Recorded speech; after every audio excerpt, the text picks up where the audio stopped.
My name is Allie, and welcome to this episode of Adulting 101. Today, we're talking about financial aid award letters. Remember when you filled out the FAFSA? That information goes to the Department of Education and the schools that you selected, and your offer letter is the result. It tells you what aid you qualify for from the federal government based on need, plus any additional aid your school or your state may offer you. Shortly after you're accepted, each school's financial aid office will email you an award or offer letter.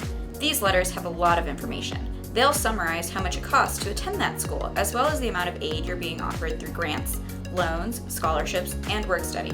When you subtract aid from the estimated cost of attendance, you'll get your estimated net price, which are costs that you're responsible for out of pocket. It's important that you understand your award letters. They're your roadmap for understanding how much you'll really spend on school. Let's walk through 5 things you need to know to make an informed decision that's right for you. First, make sure you look at the total cost for each school. This means everything: tuition, fees, books, housing, transportation, childcare, and food. Most offer letters will estimate each of these costs, but think about what those costs might look like for you individually. If you're commuting rather than living on campus, if you're required to buy a meal plan, or if you can waive fees for things like a parking permit, which you won't use if you don't have a car. Keep in mind that these are estimates. You know best what costs you'll incur on your way to graduation. Second, not all aid is the same. Some aid, like grants, you don't have to pay back.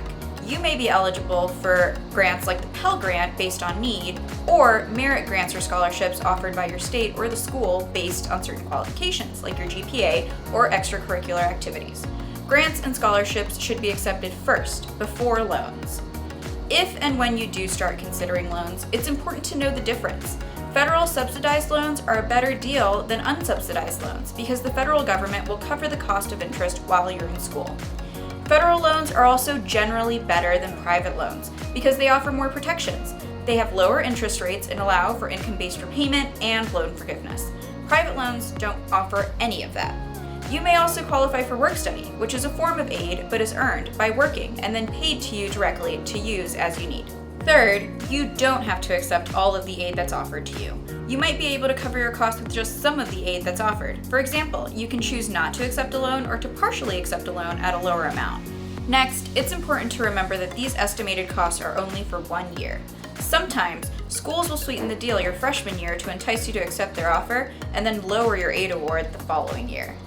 You can talk to the school's financial aid office to learn about what to expect year to year, and you should fill out the FAFSA every year.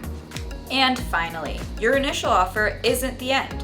You can appeal your offer if you think your aid has been calculated incorrectly or if your circumstances have changed, like a job loss, a big medical expense, or any change to your finances. Accepting financial aid and officially taking on the cost of college is one of the biggest financial decisions of your life, so it's important to really know what you're signing up for. Even if your aid stays the same, tuition and other fees may increase while you're completing your degree, so it's important to pay close attention to both cost and your awards every year. For more help decoding financial aid offer letters, check out the link in the video description to the Consumer Financial Protection Bureau's comparisons tool, which helps you compare letters side by side. And of course, you can reach out to us anytime at digital@younginvincibles.org, find us on Twitter at @younginvincible, or drop a comment below. See you next time!